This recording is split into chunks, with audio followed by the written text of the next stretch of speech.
Am I the a-hole for telling my ex and his wife that she was the one who was nobody special or important after all? My ex and I broke up 20 years ago when our kids were 3 and 1.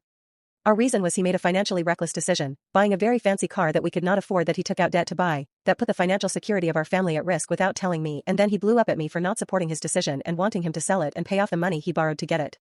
He told me a real wife would have supported him and fuck me for wanting to take away something so special. After our divorce he had to sell the car anyway and he blamed me for it. He was nasty to me in every conversation after that as long as our kids weren't present. He remarried about 2 years after our divorce. He and his wife told me she was the kids' new mom and she would be just as important if not more so than me. More than once they told me I was nobody special or important and the kids would have a much better relationship with the new wife. I had to bite my tongue around the kids whenever my ex's wife would be all over them. I hated the two of them. This stuff was never said/done in front of our kids. And I would walk away but they carried on speaking and they'd approach me anywhere at any time as long as the kids weren't there to try and claim that I was going to lose my kids to them. The kids ended up hating her and their dad after a while though and I was never very sad about that. I think they were always going to have to dislike or pull away from me or him. Because my ex and his wife would never have accepted both. They always believed she would come out on top over me and would be the favorite mom and that I would be called my kids' birth mother. When the kids were in their mid-teens they asked a judge to let them live with me full-time and that was granted.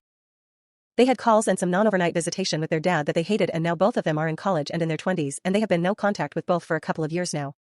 I was recently at the opening of a new restaurant in town when my ex and his wife confronted me over the state of their relationship with the kids. Before they could get too nasty to me again I smiled and told them that it was not my fault they destroyed their relationship with the kids and they were wrong about the outcome. Then I decided to be a little petty and I gloated that I guess she was the one who was nobody special or important after all because the kids certainly never called her their mom. I know what I said was petty and that it was rubbing it in. Maybe it makes me as bad as them. Or maybe not. But it felt good after years of putting up with so much from them. Does it make me the a-hole?